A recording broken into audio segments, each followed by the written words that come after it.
बिहार का हिस्सा 3.6% था, जबकि 2021-22 में यह घटकर 2.8% रह गया। जहां तक दुरुस्त कानून व्यवस्था की बात है तो बिहार में 29% पद खाली पड़े हैं। 2023 के आंकड़ों के मुताबिक स्वास्थ्य सेवाओं के 80% पद खाली पड़े हैं। और यकीन मानिए कि ऐसे एक नहीं कई पैरामीटर हैं जहां नीतीश कुमार खरे नहीं उतरते। कैसी विकट परिस्थिति में हम लोगों ने काम करना प्रारंभ किया, लोगों का भरोसा जीतना। उस बिहार को याद करें लोग, जिसकी चर्चा तो होती थी, लेकिन या तो सामूहिक नरसंहार के लिए होती थी या कोई फिरौती के अपहरण के लिए चर्चा होती थी।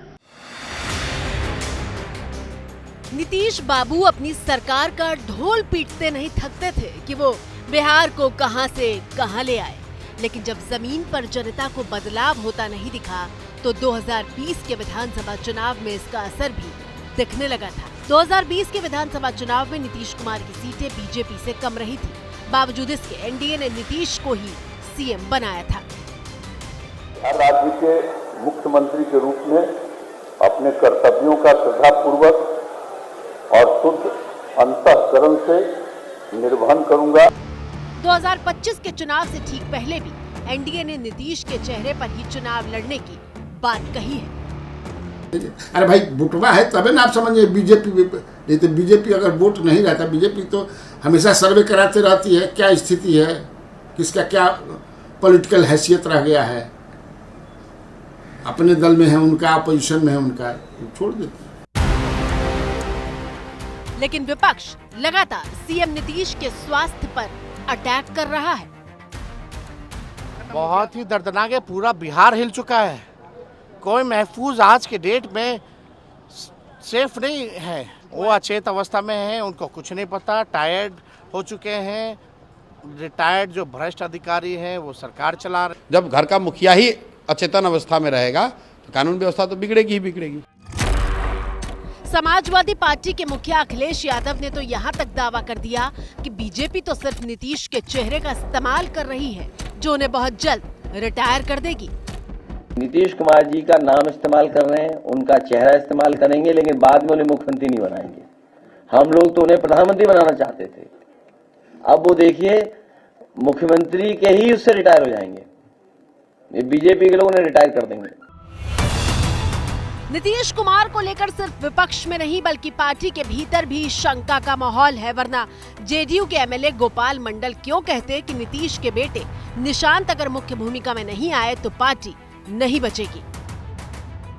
निशांत जी को आना चाहिए, हम लोग लाएंगे, इसमें दो मत नहीं है। अगर निशांत जी पार्टी में नहीं आता है तो जदयू में भगदड़ मच जाएगी। कोई आरजेडी में, कोई भाजपा में, कोई आरएस लोसपा में, कोई कहां, जितना पार्टी सब में चला जाएगा। अब इस बयान के क्या मायने निकाले जाए? जेडीयू के एमएलए अपनी ही पार्टी में टूट का खतरा क्यों बता रहे हैं? हालांकि इस बात में कोई दो राय नहीं कि लगातार सीएम नीतीश कुमार की ऐसी तस्वीरें और ऐसे बयान सामने आ रहे हैं जिसकी वजह से उनके बर्ताव को लेकर अलग अलग तरह की चर्चाएं हो रही हैं। और ऐसी ही तस्वीरें पिछले करीब 1 साल से दिख रही हैं। आप भी देखिए।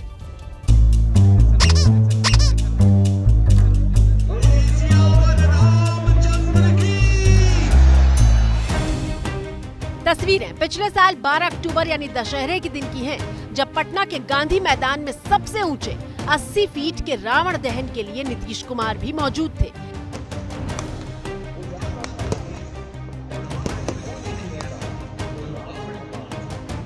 नीतीश कुमार और डिप्टी सीएम सम्राट चौधरी समेत सब हाथ में तीर धनुष थामे दिखाई देते हैं।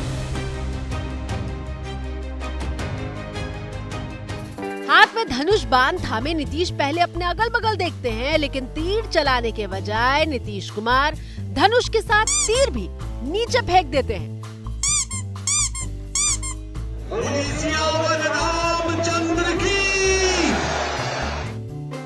और फिर इशारा करके बताते हैं कि उनका धनुष बाण नीचे गिर गया है। नीतीश कुमार का ये वीडियो सोशल मीडिया पर जमकर वायरल हुआ था।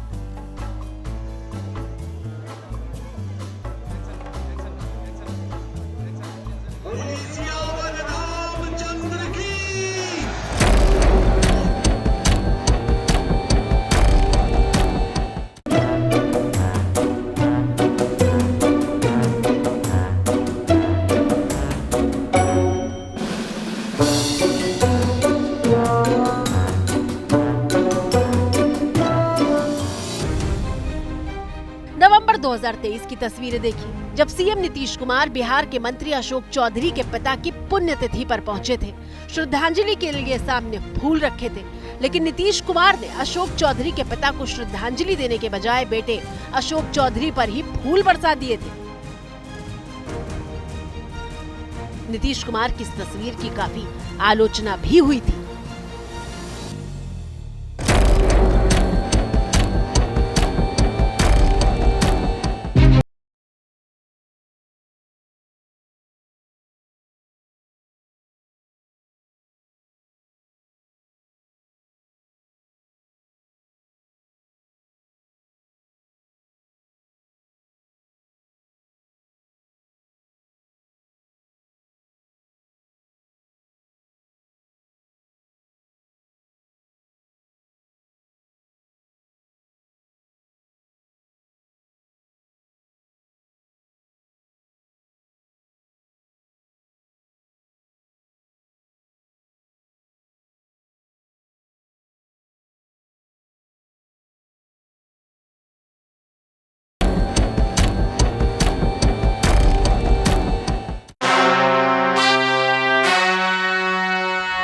सुशासन कुशासन कैसे दिखने लगा, ये समझने के लिए हमने बिहार की राजनीति को बारीकी से समझने वाले वरिष्ठ पत्रकार कन्हैया बिलारी से बात की। मामला गड़बड़ाने लगा कब से, जब नीतीश कुमार के शरीर में प्राइम मिनिस्टर बनने की इच्छा प्रवेश कर गई तो मामला डिरेल होने लगा।